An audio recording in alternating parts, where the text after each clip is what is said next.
no meu leito, quando de ti me recordo e em ti medito durante a vigília da noite. Porque tu me tens sido auxílio, à sombra das tuas asas eu canto jubiloso. A minha alma apega-se a ti. Amém? Amados, Deus, Ele sempre vai nos levar, não é? Ou Deus vai nos permitir que cada crente, e às vezes até mesmo não crente, o cristão, Deus sempre vai permitir, Deus sempre vai conduzir o cristão ou o não cristão a passar por um deserto. Mais dias, menos dias. Mais dias, menos dias, às vezes mais do que menos, não é mesmo? Por um momento ou por outro, nós vamos nos encontrar em um deserto. Eu não posso te garantir isso pela Bíblia, mas através da Bíblia, não é mesmo? Lendo a Bíblia, estudando a Bíblia, e nesses nossos quase 25 anos de lida ministerial, nós podemos ver, irmãos, eu já pude presenciar muita coisa. Já pude presenciar muita coisa. Não tanto quanto o pastor Valdir, mas eu já presenciei muita coisa. E uma coisa tremenda, irmãos, é de que quando, irmão Sodré, quando Deus nos leva, porque existe o deserto de Deus e existe o nosso deserto. Às vezes nós caminhamos para o deserto. Nós andamos com os nossos pezinhos e Deus fica vendo. Entendeu? Mas quando Deus nos leva para o deserto, é um momento em que o pão entra no forno. Não tem jeito. Por mais que a gente ajude, por mais que a gente ore, por mais que amigos, igreja, parentes auxiliam, é um momento de Deus com aquela pessoa. E só vai sair dali quando tiver a prata depurada. Não é? Tem uma história que só quando o Senhor puder ver a imagem na prata, ou quando o pão estiver assado, quando o bolo estiver pronto, quando o vaso estiver cozido, é porque é um momento de Deus. Momento de Deus. Viu? Em nossa vida, enfim, nós vimos muito disso, irmãos. Muito disso. E aí então, meditando nesse texto, não é? Meditando nesse texto, eu cheguei a uma conclusão. Já quero ir logo para uma conclusão. É no deserto que Deus faz vinho. E é no deserto que Deus faz o óleo. Vinho e óleo. Você já imaginou o que uma azeitona, presbítero irmão Jair, se ela pudesse falar, o que ela diria quando se está extraindo o óleo da azeitona? Você viu já como fica uma azeitona depois de tirar o óleo? Você viu como fica a uva depois de extrair o suco para fazer o vinho?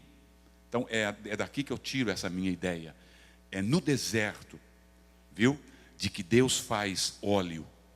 É no deserto que Deus tem uma vinícola. Como é que é o nome? Um óleo? Quase que eu digo olaria, mas não é. Não sei como é que é. Enfim, é lá que Deus tem a sua fábrica de óleo. Você me entende, não é? A sua prensa, enfim, é lá que Deus tem a sua vinícola. E é de lá que saímos, muitas das vezes, irmãos, não é? Com o sumo. Quando Paulo, em um dos momentos difíceis da sua vida, né, ele passa por um deserto, numa situação dessa, como embaixador de Cristo, sofrendo pelo Evangelho, pelas igrejas, enfim. ele escreve na sua carta, na carta que ele escreve, a segunda carta que ele escreve aos Coríntios, é uma das cartas assim que fala muito, é uma carta muito autobiográfica de Paulo. Ele fala muito dele naquela carta, na segunda carta que ele escreve aos Coríntios. E lá nós podemos ver assim que Paulo, naquela carta, ele era um fighter, ele era um lutador. Que camarada lutador, né, que Paulo era. E ele escreve lá em 2 Coríntios 4, de 8 a 11, ele diz assim, que em tudo nós somos atribulados, porém nós não somos angustiados. Nós somos perplexos, porém nós não nos desanimamos. Nós somos perseguidos, porém nós não somos desamparados. Muitas das vezes nós somos abatidos, mas nós não somos destruídos.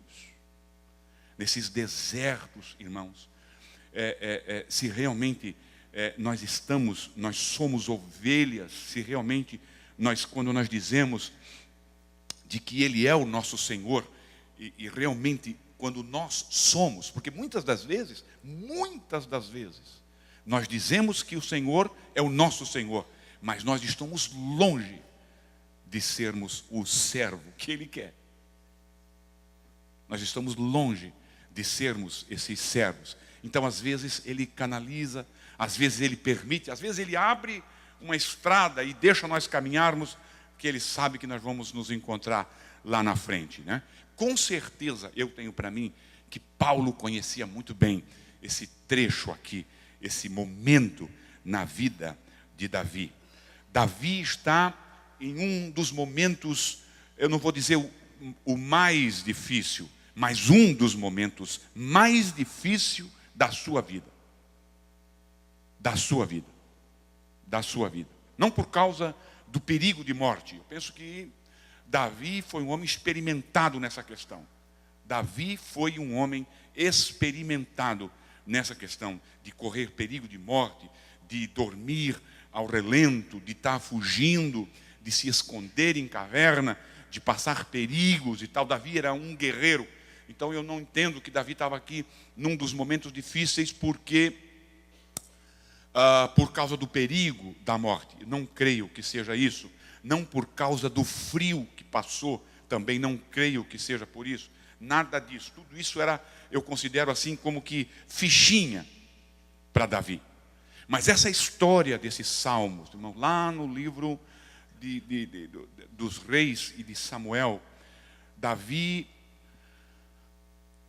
apesar de ser um grande homem de Deus, um homem segundo o coração de Deus, e Deus diz, quando fala de Davi, achei a Davi. Você já pensou?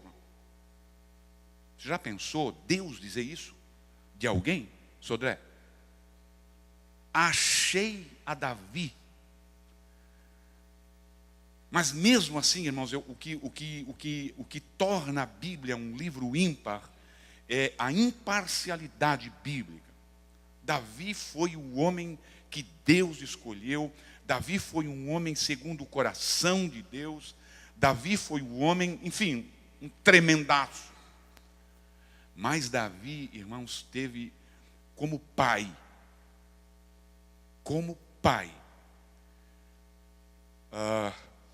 Davi não foi tão bom.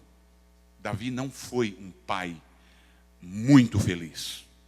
Não quero agora aqui também derrubar o Davi do lugar do Davi. Mas como pai, ele deixou a desejar, irmãos.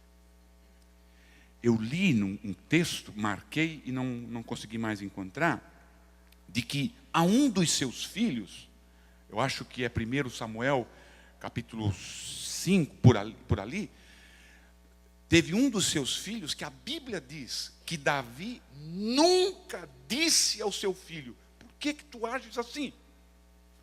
Davi nunca repreendeu um dos seus filhos. Adonias, você está fazendo algo errado, por que você faz isso? Davi nunca chamou a atenção de Adonias. A Bíblia diz. E Davi, irmãos, 1:6, 1 dos Reis 1:6, depois você lê na sua casa. E Davi está aqui nesse Salmo de número 63, nessas linhas que lemos, e que eu quero extrair questões para nós, não é? Davi está pagando por um equívoco. Eu interpreto assim, não quero me assenhorar, mas eu interpreto que Davi está pagando um equívoco da sua paternidade. Da sua paternidade, irmãos. Davi, aqui, essa questão que acontece aqui há anos atrás,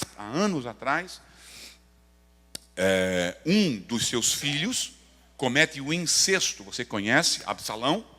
Absalão comete um incesto. Absalão assassina Amnon, o seu irmão, porque Amnon estuprou a sua irmã, que era a irmã de Absalão também, de pais e de mães diferentes, mas eles eram meio irmãos. E Absalão guardou isso, Absalão segurou isso no seu coração, e mais tarde a Bíblia o diz, de que ele não falou nada, mas podia se ler no coração, na face de Absalão, que Absalão iria matar Amnon. Davi não viu isso. Davi não viu isso. E um dia, meus amados, Absalão faz uma festa, enfim, e tal. Parece-me que uns 2 anos depois do acontecimento, 2 anos depois, Absalão faz uma festa e arma tudo, e naquele dia ele mata Amnon. E o resultado disso, Absalão é exilado. Absalão vai 3 anos, vive no exílio, e aí um dia Absalão volta, e Davi nunca, pelo que a Bíblia mostra, Davi nunca chama e manda que encostasse. Vamos conversar, vamos ver o que aconteceu, vamos ver o que fez, por que você fez isso, aquela questão toda. Esse mesmo Absalão, no ano 32 do reinado de Davi, já praticamente no final do reinado de Davi reinou 40 anos, Absalão faz um levante. Absalão faz um levante no reinado de Davi. E o resultado desse levante é que Davi tem que fugir. Davi tem que fugir do seu castelo. Davi tem que deixar o seu palácio para trás. Davi tem que fugir pela sua vida e pela vida dos seus e tal. E Davi vai para o deserto. Davi vai para o deserto. Esse golpe no reino por seu filho Absalão, e para salvar a sua vida, ele vai para o deserto. Ele perde um round, né? Ele é knocked out, knocked down, perde, nocauteado, enfim, e foge e se abriga lá no deserto e tal. Mas tinha que ser muito mais do que o seu filho. Davi estava já experimentado, Davi já estava, irmãos, testado, Davi já tinha sido aprovado, Davi já era um homem tarimbado, o seu reinado já estava estabilizado, enfim. E mesmo assim nós vemos de que na vida de Davi e na nossa vida também, porque agora está tudo tranquilo, já estou quase me aposentando, às vezes a gente pensa que está isento dessas questões, mas a Bíblia mostra que não. A Bíblia mostra que não. Só que precisava muito mais para que tirasse Davi desse eixo, não é? Davi estava acostumado com desertos. Essa é uma das funções do deserto em nossas vidas, irmãos.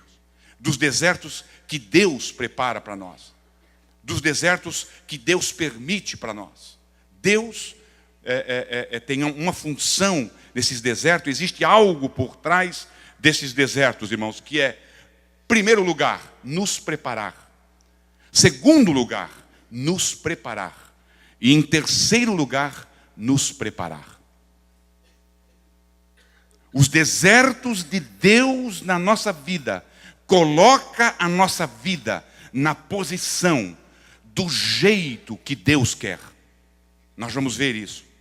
Nós vamos ver isso. Nos preparar. Moisés passou 40 anos no deserto, preparando-se para tirar o povo do Egito. Moisés aprendeu que não é por força. Moisés aprendeu que não era pela sua capacidade. Moisés descobriu nesses 40 anos de que não é porque ele era filho da filha, não é porque ele tinha as instruções, nada disso, nada disso, nada disso. Moisés ficou 40 anos no deserto. Aí quando ele achava que ele não tinha condições, que ele não era o cara, aí Deus vai e busca ele. Davi teve o seu tempo se escondendo de Saul, não é? O Espírito Santo levou Jesus ao deserto. Jesus teve o seu deserto. Tremenda aquela passagem de Jesus no deserto. E aí então eu aprendo de que muitas das nossas situações, muitas das nossas circunstâncias, muitos dos nossos dias, da nossa situação cotidiana, irmãos, da nossa situação cotidiana, podem ser considerados como um momento de deserto na nossa vida. Uma doença prolongada. Uma doença prolongada pode ser considerada um deserto. Mudança. Irmãos, eu me lembro de eu e a minha esposa e meu filho Leonardo, quando nós chegamos aqui há 20 anos atrás. Aquilo foi um deserto. Aquilo foi um deserto na nossa vida, irmãos. Não. Eu errei. Não foi Deus que falou comigo. Não foi Deus. Não foi Deus, porque foi assim que aconteceu. Nós chegamos, não me lembro do dia da semana que era, num sábado, irmãos. No domingo nós queríamos retornar.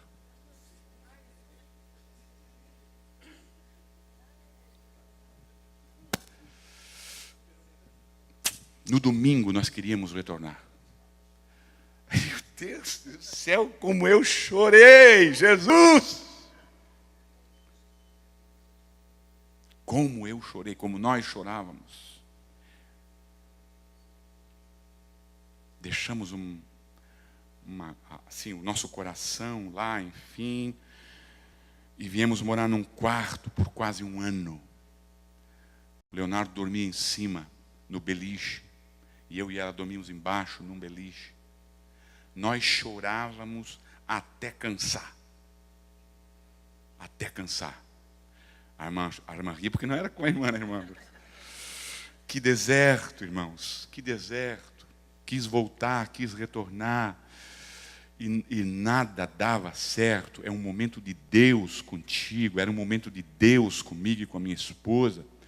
Irmãos, igreja de Blumenau, eu pregava uma vez por mês na igreja como coordenador da juventude. Irmãos, a gente era amado, querido, aquela multidão. Aí no primeiro culto, meu Deus da minha alma, 15 ou 12 pessoas, a igreja lotou 12 pessoas. Eu não consegui, nem sei como é que eu preguei, irmãos. Não sei nem como é que eu preguei naquela noite, porque eu chorava copiosamente. E o povo pensava que eu estava cheio de espírito, mas era eu que estava num deserto danado. Uma mudança pode ser um deserto.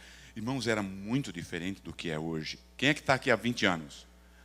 Hein, Jair? Era muito diferente. Hoje você vai no açougue, o açougueiro é brasileiro. Hoje você vai no banco, o gerente é brasileiro. Hoje você vai no médico, o médico é brasileiro. Você sai nesse Everett aqui, você não precisa nem falar inglês. Todo mundo entende, porque esse Everett já fala. Na época, irmãos, não tinha o tal do Zap Zap. Sabe, irmãos, era uma coisa de doido. Tinha que comprar aquele cartãozinho. Ai, Jesus, metade do meu salário, até daquelas pessoas que eu não gostava muito, eu senti saudade. Saudade! Deserto, bota a pessoa do jeito que você quer, irmão. Deus é no deserto que Deus faz vinho, é no deserto que Deus faz azeite. Que deserto, uma mudança dessa, irmãos. Uma mudança dessa pode ser deserto. Mas eu louvo a Deus que nós passamos pelo deserto. Já entramos em outros também, não é? Aí os outros já ficaram até fichinha. Irmãos, quando eu ia para de noite, para aqueles lugares, para as Bradleys. Quem é que conheceu as Bradleys? Hoje é o Kohl's, né? As lojas Kohl's. Irmãos, eu disse, não é possível, Senhor. Tu está me testando demais, eu não aguento mais isso. Nós começávamos a trabalhar às 10 horas da noite, irmãos. E aí a gerente da loja ia lá e fechava a loja e nós ficávamos lá dentro, como eu me sentia um prisioneiro. Mop. O meu mop era motorizado. Sabe que eu era grandão e tal. Não, dá para o Eliseu lá que o Eliseu consegue. Trocar a cera, fazer o wax, né? O strip que eles dizem no chão. A noite toda. Deus me livre daquilo. Pior do que aquilo, eu acho que é só o que o Luiz faz, que é roof. Não é? Roof também não é fácil, não é mesmo? Mas era a situação, irmãos. Deus trabalhando, Deus moldando, Deus colocando a vida, irmãos. E eles diziam, por que fica tão limpinho esse chão que o Eliseu limpa? É que a lágrima é um desinfetante tremendo. Desertos da nossa vida, momentos que nós temos que passar, irmãos. Momentos que precisamos passar. Então, irmãos, eu aprendi o seguinte, você está no deserto, tem certeza que está no deserto? É um deserto de Deus, começa a louvar. Não é mesmo? Começa a louvar. Você quer pegar um shortcut nos desertos de Deus? Começa a louvar. Começa a adorar no deserto. Começa a adorar no... Eu sei que é complicado, eu sei que é difícil. Mas a Bíblia nos mostra, no deserto de Davi, de Paulo e Silas, lá em Filipos, eles começaram a louvar no meio da noite, no meio daquela caverna, no meio daquela prisão, e Deus transforma logo o deserto dele. Já resolve, já que já entraram no eixo de novo, entendeu? Já resolve, começa a adorar já desde o início. Que bom, eu vou para o deserto. Vai fazendo, porque é isso que Deus quer. Uma doença prolongada, mudar para um novo lugar, estar preso num trabalho. Estar preso num trabalho, e eu me lembro aqui do pastor Daniel, não é a questão do pastor Daniel, não era o trabalho, mas era o seu desejo, o seu gol de se tornar um oficial da Marinha, e ele disse aqui que sofria demais, e aí ele se pegava no quê? Quem se humilha, Deus exalta. Mas aquilo é um deserto da nossa vida, é um momento da nossa vida. É um momento da nossa vida. Uma criança rebelde, um cônjuge que não é convertido. Minha irmã, bote o teu rosto no chão todos os dias, se o teu marido vem contigo para a igreja.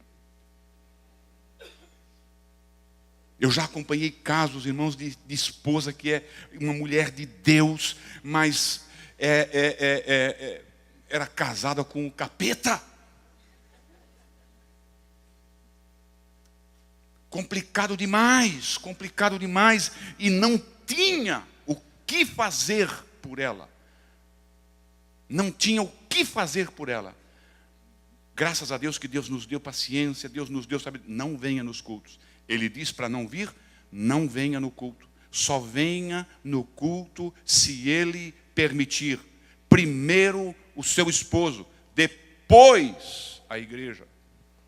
Primeiro o seu esposo, depois a igreja. A igreja é feito de esposos e esposas, filhos. É assim que a igreja é feita. Agradeça a Deus se o seu cônjuge é salvo e vem para a igreja contigo. Louve a Deus por isso, porque tem gente clamando a Deus por isso. Quando nós estamos no deserto, nós podemos sentir que Deus está fazendo nada. Nós sentimos, não, ele está parado, ele está vendo, Deus não faz nada, Deus não está fazendo nada, meu Deus. Nós entramos num desespero, nós entramos numa situação complicada. Ou então que ele se colocou de lado, Deus me abandonou. Mas eu quero que você saiba, não importa a profundidade desse deserto, não importa a temperatura desse deserto, Deus está sempre, sempre do teu lado. Ele não é homem para que se equivoque ou para que minta. Quando ele diz que nunca te abandonarei, nunca. Você sabe o que é nunca no grego? É nunca. É nunca. Nenhum dia, nenhum momento, nenhum dia, nenhum momento ele te desampara. Ele sempre vai estar com nós. Ele usa essas experiências do deserto de muitas maneiras, como nós podemos ver lá em Deuteronômios, no capítulo 8, do versículo 2 a 6, o deserto, irmãos, nos humilha. O deserto nos humilha.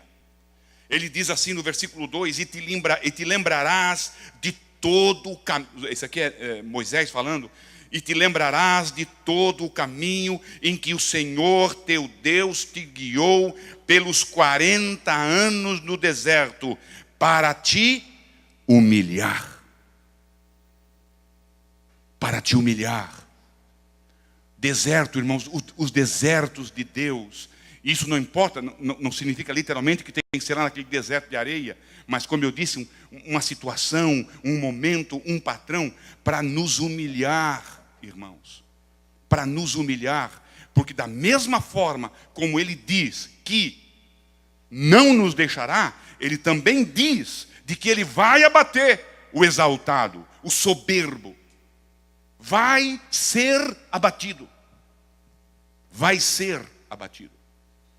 Orgulho, irmãos, sabe onde é que é a origem do orgulho? Sabe onde é que é a gênese do orgulho? No coração de Satanás. Eu me elevarei. A jactância nasce lá. E eu penso que é por isso que Deus tem pavor do orgulhoso. Desertos, irmãos, no deserto, irmãos, é lá no deserto que revela o que está no nosso coração.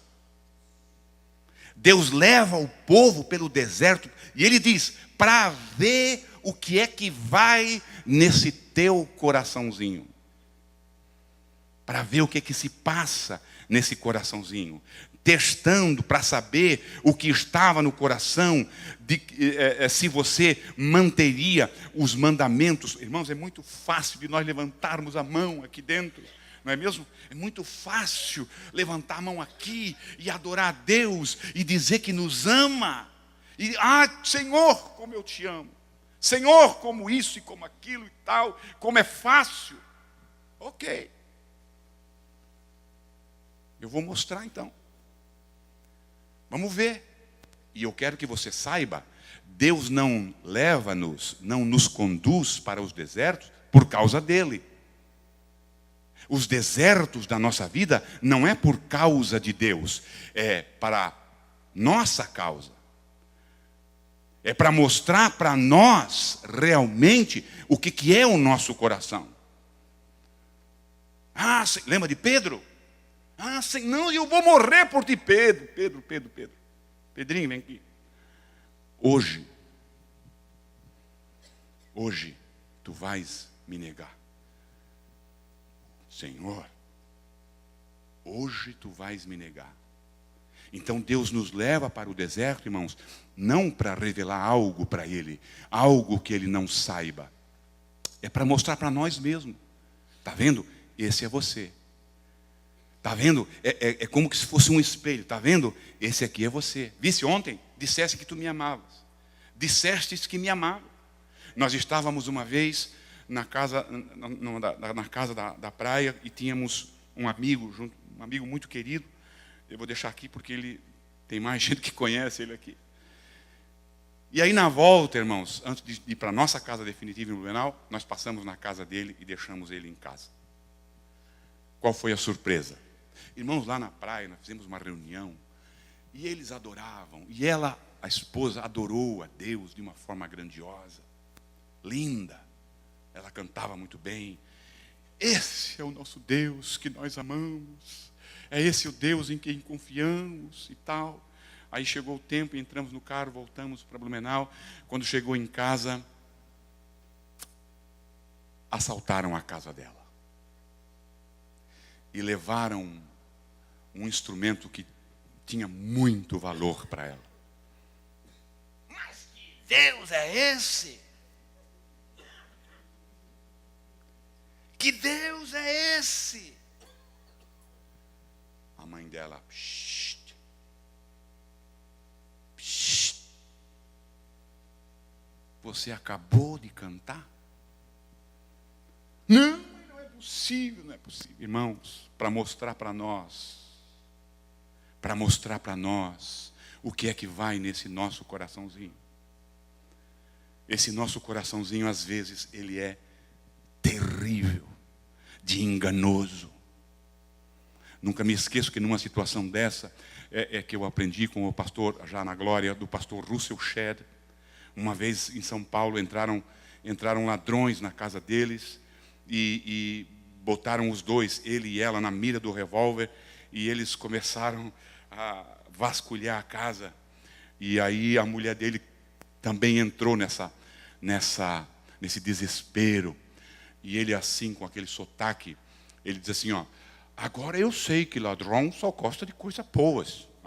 Estava procurando nas gavetas. E a minha mulher começou a reclamar muito com Deus. E eu disse, se Deus deixa que esses homens entram na nossa casa para levar o que é dele, deixa ele levar. É tudo dele mesmo. Pastor Russell Shedd. Coisa de Russell Shedd. Mas nós estamos muito longe do Russell Shedd. Eu estou muito longe. O deserto, irmãos, ele serve para isso, para revelar o que é que está no nosso coração. E deixa eu te voltar aqui, que eu disse lá no início, muito no começo, quem sabe você esqueceu. Enquanto o ourives, ou aquele da prata, ele não vê a imagem dele na prata, o deserto não termina. A função maior do deserto é nos depurar, é nos purgar. Aí está uma nota teológica, uma nota hermenêutica. O deserto, agora eu entrei num caminho aqui que não posso voltar. Mas o deserto é o purgatório de Deus. Um purgatório evangélico. Gospel. Viu? O purgatório de Deus. Porque na verdade, irmãos, purgatório vem de, sabe, de tirar impurezas. Quem é que tomou aqui óleo de rícino? Purgante. Purgante, tirar o que está de ruim lá dentro. Então, irmãos, sabe, o deserto, irmãos, serve, Deus usa o deserto exatamente para isso, para nos purgar, para nos purificar, para nos depurar, para nós colocar para fora, para nós extrair aquilo que não agrada, aquilo que não edifica, aquilo que não reflete a imagem dele na nossa vida. Aleluia. É que eu quero levar assim, eu estou me contendo para não gritar. Nós temos visitantes aqui e eu quero sair daqui com o pastor lá é legal, não prega, não grita e tal, enfim. Eu quero sair assim. Nós temos aqui os parentes da irmã Patrícia, que se eu der um grito aqui, se não volto mais lá, mas pode voltar aqui. É assim que nós somos. Deserto nos ensinam a viver Deus. Deserto nos ensinam a depender de Deus. Nos desertos nos ensinam a viver pela palavra de Deus. Diz o versículo 3 daquele texto de Deuteronômio: e ele te humilhou e te deixou com fome e te alimentou com o maná que você não conhecia, nem seus pais sabiam. O que ele poderia fazer, você saber que o homem não vive só de pão, mas o homem vive de cada palavra que vem da boca do Senhor. Esse texto é usado depois, lá na frente, milhares de anos na frente, quando Jesus enfrenta no seu deserto o tentador. Nos desertos, irmãos, sabe? Não tem o que fazer, não tem o que, para onde ir, não tem nada. No deserto você tem que passar. No deserto nós dependemos, a nossa vida realmente está nas mãos de Deus. No deserto e no mar. Quem é que já ficou preso aqui no mar? A deriva, quase que a deriva. Meu Deus, de noite, irmãos, aquilo você não vê o dedo a 1 feet na frente do seu nariz. E eu já tinha até encomendado, Senhor, acerta tudo aí, vice, que eu acho que eu não vou ver mais. Não tem para onde você ir. Você não vê nada, você só vê água, água, água, água, água. Meu Deus, é para lá, é para cá. E tu vai ver que tu está rodando assim, ó. Pastor Daniel, depois vocês perguntam para ele mostra com mais qualidade o que é isso. Eu gosto daquela música do Lázaro, sabe quando ele diz, ó, larguei o meu barquinho e fui para o alto mar, agora aqui é só eu e Deus. Nós queremos ser ovelhas, nós queremos ser, que Ele é o nosso Senhor, mas nós queremos estar com o pé no chão. Muitas das vezes nós não queremos ir para o alto mar, nós não queremos ir para esses lugares, porque daí nós vamos ter que depender, eu vou ter que abrir a mão da minha autonomia, do meu poder, do meu controle. Deserto serve exatamente para isso, para você tirar o controle, perder o domínio da tua vida. Desertos de Deus servem para isso. Desertos de Deus. Nos desertos nos ensinam que Deus pode prover em qualquer circunstâncias. Não tem deserto que impede a mão do Senhor de operar. Não tem deserto. Eu estava lendo um negócio sobre um texto lá sobre sobre essa questão. A Bíblia não fala, irmãos, de que o vento do deserto dissipou a coluna de nuvem. Tem.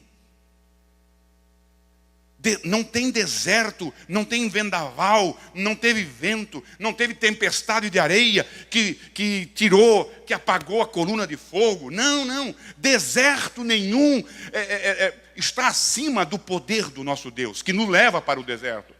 Ele tem o domínio, mesmo no deserto, Ele tem o domínio.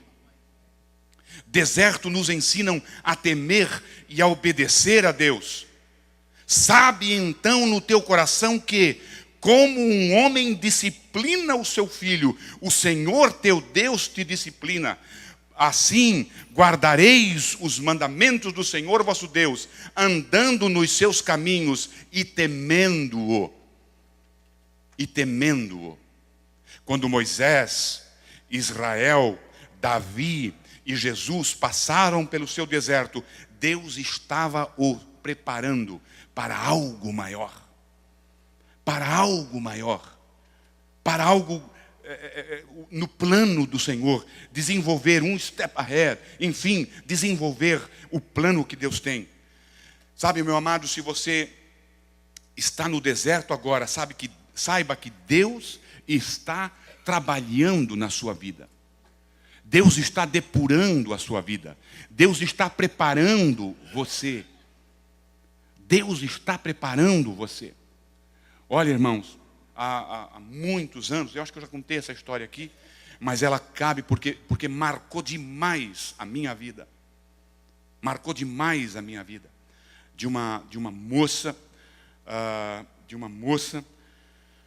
que foi abusada pelo pai. Abusada pelo pai. E o pastor Ed Silvoso, lá no Rio Grande do Sul, ele veio. Pastor Ed Silvoso, eu acho que ele é argentino, né? Ele é argentino e foi num seminário, alguma questão, lá no Rio Grande do Sul. E o pastor Ed Silvoso foi trazer esse seminário lá. E ele estava pregando e tal.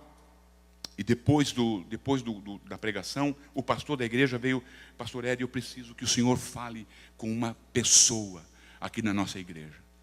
E ele disse assim, Eu já sei qual que é a pessoa. É uma senhora, assim, assim, assim. É ela mesmo. Ela mesmo. Tá bom, marcaram e ele foi falar com ela. E aí ela contou o problema dela. Ela disse que era abusada pelo pai desde o falecimento da mãe e que ela não tinha vida. A situação dela era muito terrível.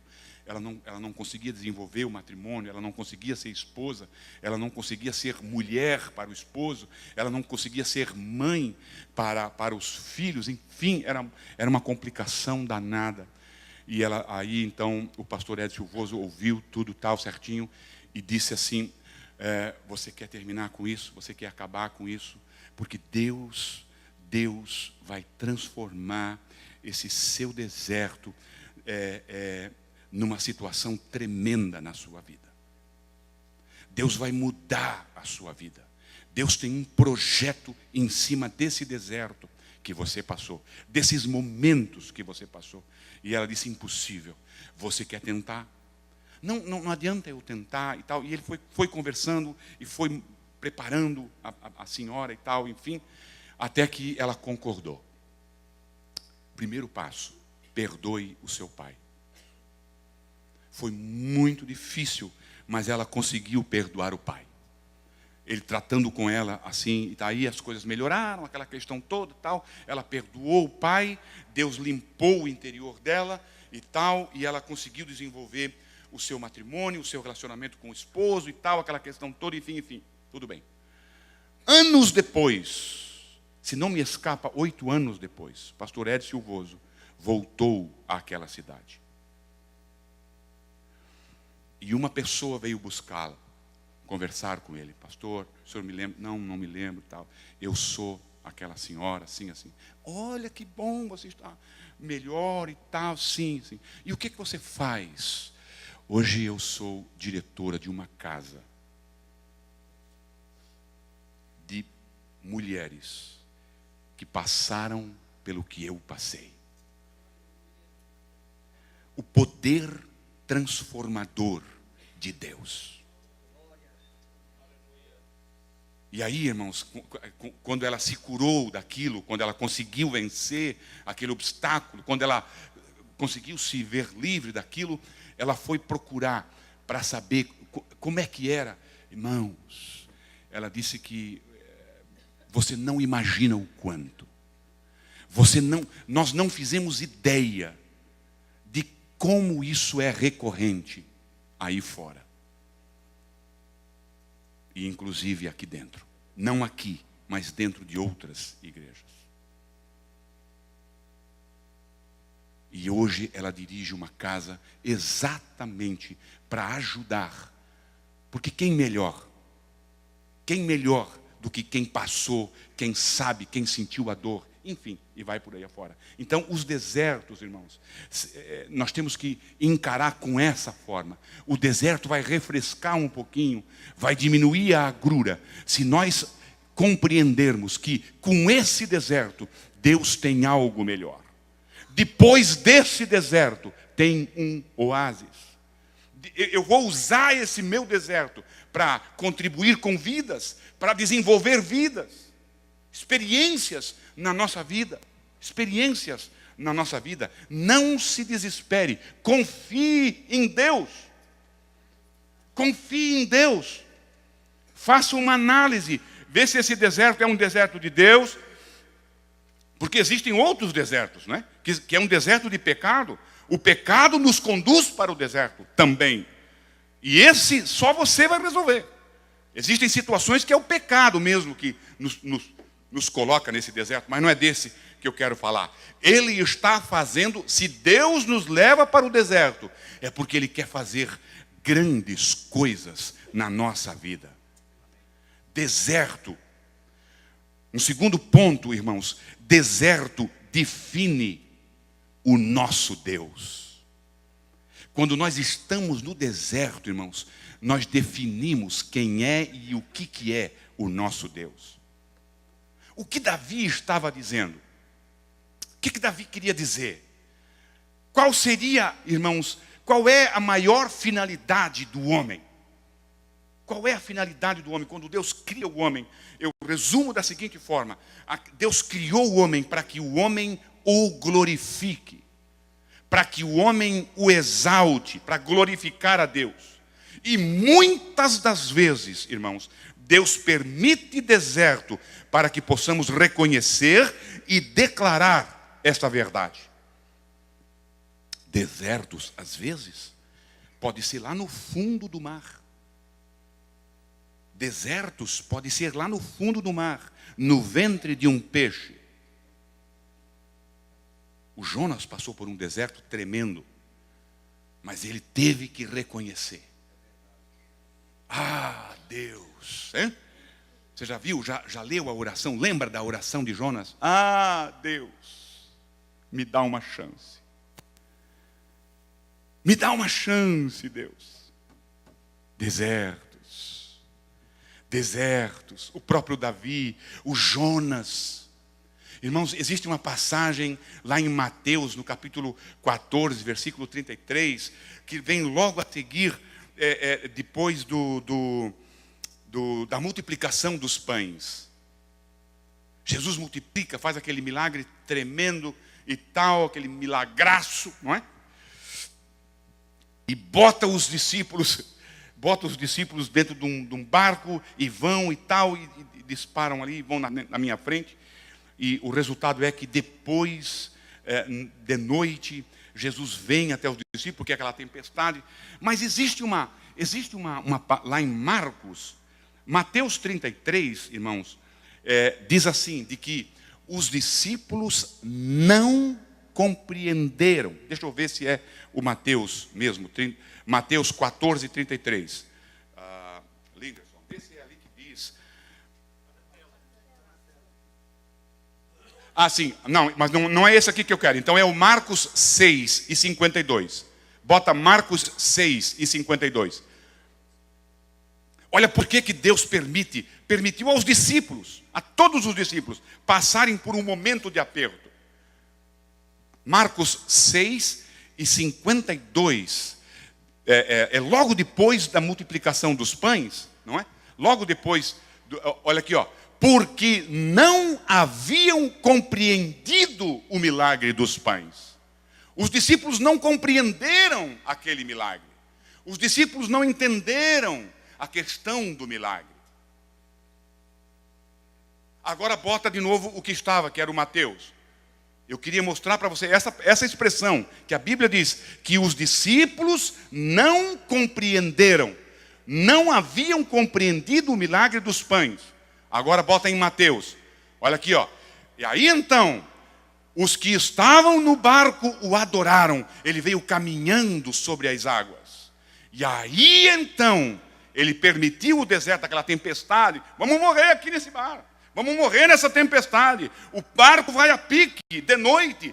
João diz desse mesmo texto. E já era escuro. E o Senhor ainda não tinha vindo nos ajudar. Já estava escurecendo, já escureceu. E quando Jesus entra no barco, aí então eles o adoram. E disseram, verdadeiramente, tu és o Filho de Deus. Desertos servem para isso, para nós identificar, colocar Deus no lugar de Deus na nossa vida. Colocar Deus e as suas coisas no lugar devido. No lugar, irmãos da The New Life e esses que nos acompanham pela internet. Deixa eu te dizer uma verdade. Se tem algo que não está funcionando na nossa vida como cristãos que somos, é pôr Deus no lugar de Deus. E era isso exatamente aqui, que nesse deserto, irmãos, nesse deserto, pensa comigo, Davi estava num deserto, não sei se numa caverna, se num buraco, se numa tenda, eu sei que ele estava no deserto. Da onde Davi saiu? Davi saiu do palácio, irmãos. Estabelecido, o reino andando, estava em paz, tranquilo, sossegado, tudo certinho. E no outro dia, ele estava no deserto. E lá no deserto, por isso que o salmo começa, Elohim. Ó Elohim, tu és o meu Deus. Aleluia. O deserto serve, irmãos, para nós colocar Deus no lugar de Deus na nossa vida. No lugar de, irmãos, nós estamos colocando o nosso serviço, nós estamos colocando o nosso time, nós estamos colocando a nossa casa, nós estamos colocando, irmãos, até a nossa enxaqueca, nós estamos colocando no lugar de Deus na nossa vida.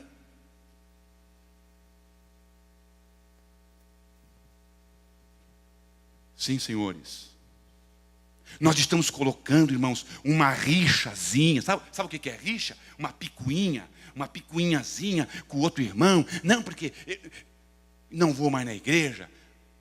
E quando não vai na igreja, deixa eu te dizer, se ninguém te disse isso, quando você rejeita a igreja, você rejeita o dono da igreja, o fundador da igreja. Estamos colocando Deus em segundo plano.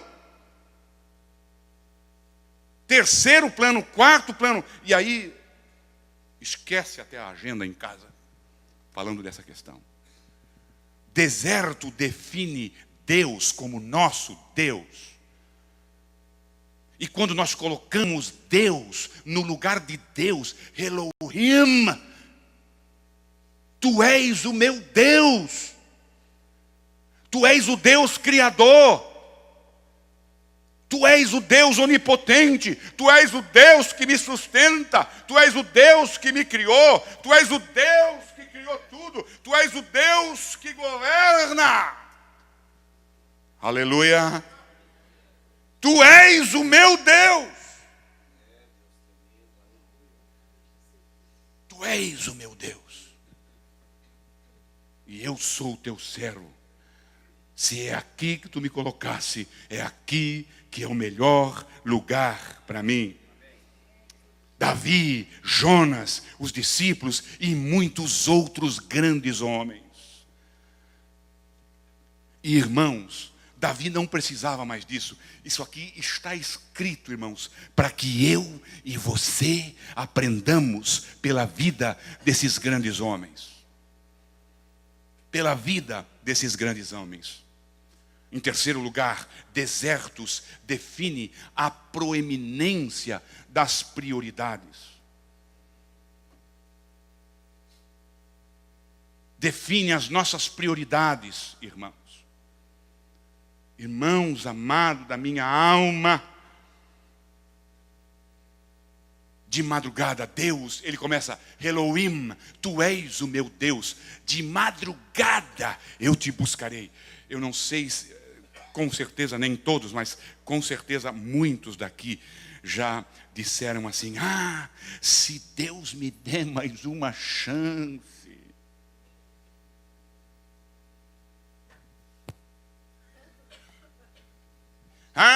Se Deus me tirar daqui. Pastor, quando eu sair desse leito. Pastor, quando eu resolvesse, quando Deus me tirar daqui. Aí então vem as prioridades. Aí nós sabemos, irmãos. E se é para... Irmãos, olha aqui para mim, deixa eu te dizer uma coisa. Mais uma, dentre tantas. Deus faz o inferno esfriar para ouvir da tua boca, Deus, tu és o meu Deus, por amor que Ele tem a ti. Como aprendemos aqui hoje de manhã na escola dominical, Deus não tem, a prioridade de Deus não é te fazer feliz. A prioridade de Deus não é te dar um bom salário.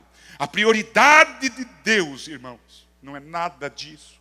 A prioridade de Deus é que tu abra a boca, o máximo que dê até cãibra. Deus, tu és o meu Deus. É isso que ele quer ouvir. O céu para. O céu para. Vem aqui ver, Gabriel, vem aqui. Está lá na tela de Deus, no trono de Deus. Vamos colocar assim para nós entender. Olha aqui, Gabriel. Olha aqui o que é que o Davi vai dizer agora. Deus, Elohim, tu és o meu Deus. Ah, Ramai, Shurimiasti, Ramaga.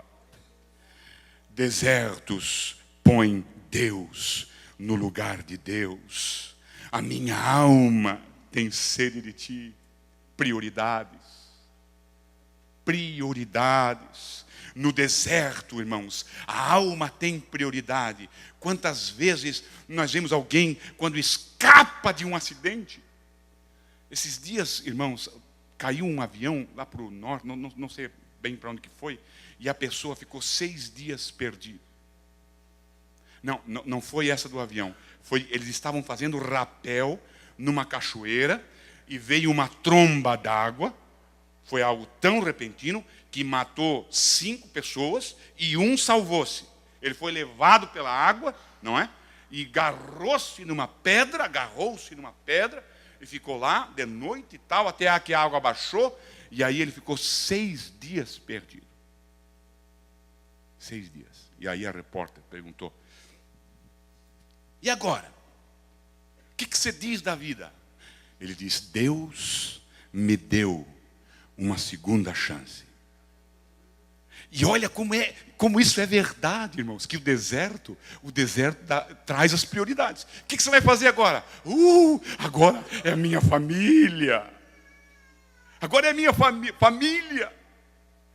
Família, Deus me deu uma segunda, coisas que eu nem pensava mais, no meu pai, no meu avô, no meu tio. Prioridades. O deserto coloca as prioridades, expõe, você extravasa, você coloca para fora, você externaliza as tuas prioridades. Deus não é mais se der. Não é mais se der. Se eu conseguir. Não. Senhor, de madrugada. Sabe o que é de madrugada? As primeiras coisas. As primeiras coisas. Antes de eu encher o meu ouvido com as notícias. Antes de eu encher o meu ouvido com o zap. Antes de eu encher o meu... Senhor, antes de tudo isso. Senhor, sabe o que é a madrugada? Num outro sentido. A madrugada, irmãos, é antes do dia. A madrugada precede o dia. Então, a madrugada do casamento é o namoro. Senhor, como tu és o meu Deus, eu vou te buscar para o meu casamento. Eu vou te buscar antes de eu fazer. De madrugada de um negócio, na madrugada de um negócio, na madrugada de uma decisão, na madrugada de eu ir para o Brasil, na madrugada de eu casar, na madrugada de eu namorar, na madrugada de eu comprar, na madrugada de eu vender. Eu te busco. Eu te busco, Senhor. Eu vou te buscar. Eu vou saber da tua vontade. Eu vou saber da tua orientação. As prioridades. A minha alma tem sede de ti. Nesse tipo de deserto, irmãos, até a água passa a ser secundária. A minha carne, não é só uma busca com a alma, é a busca com a alma e com a carne. O meu corpo inteiro, eu inteiro te busco, eu inteiro te desejo. Davi está com sede de quê? Qual é a natureza dessa sede? Davi era rei, Davi tinha um palácio, mas não era da comida do palácio, não era da realeza que Davi tinha sede, não era dos serviçais que ele tinha sede, não era da justiça ou de vingança que ele tinha sede, não era também para que Deus tirasse ele dali, não, Deus me tira daqui, não é nada disso.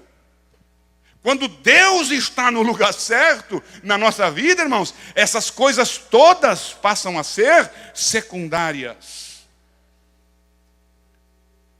Davi perdeu algo mais importante. Olha como Davi coloca Deus realmente. Tu és o meu Deus em primeiro lugar. Davi perdeu, irmãos, a entrada no santuário. Davi perdeu, sabe, ele perdeu o templo. Davi perdeu aquela, sabe, a oportunidade, vamos colocar bem para nós aqui, a oportunidade da igreja.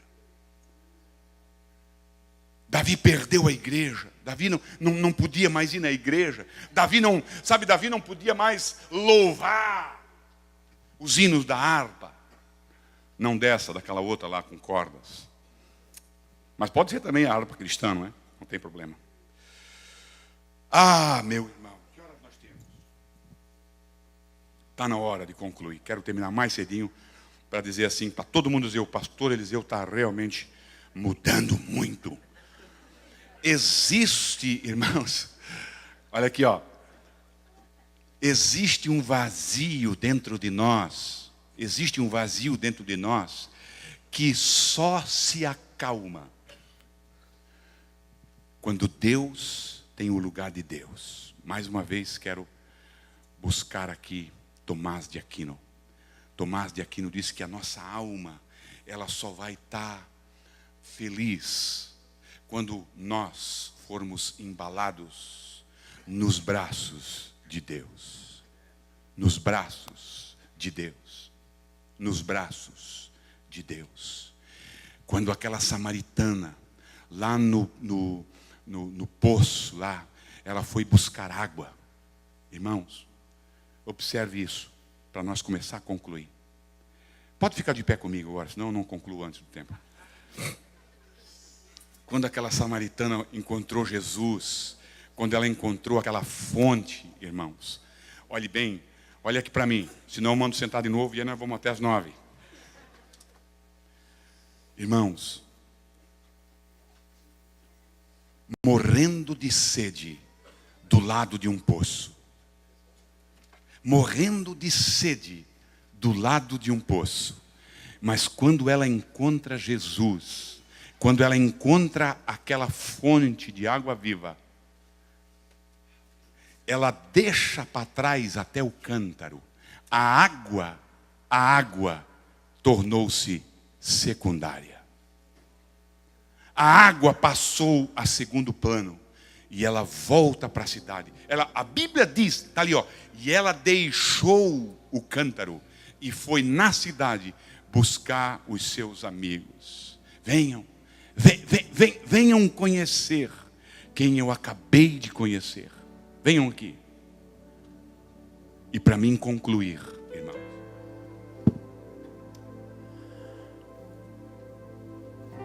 Daqui de nós aqui, vamos deixar aqui dentro desse rumo.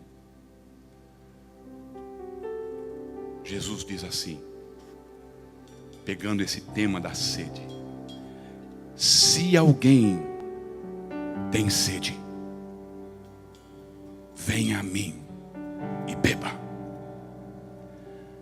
Você já parou para pensar o que é ter sede? O teu corpo passa por um processo e você tem alguns sintomas, não é? A tua garganta começa a ficar seca, o teu corpo, ele vai mostrando, ele vai dizendo para você, e você chega a uma conclusão: eu preciso tomar água, eu estou com sede, eu estou com sede. Então, essa questão de ter sede, quando Jesus pergunta assim, ó, quem tem sede?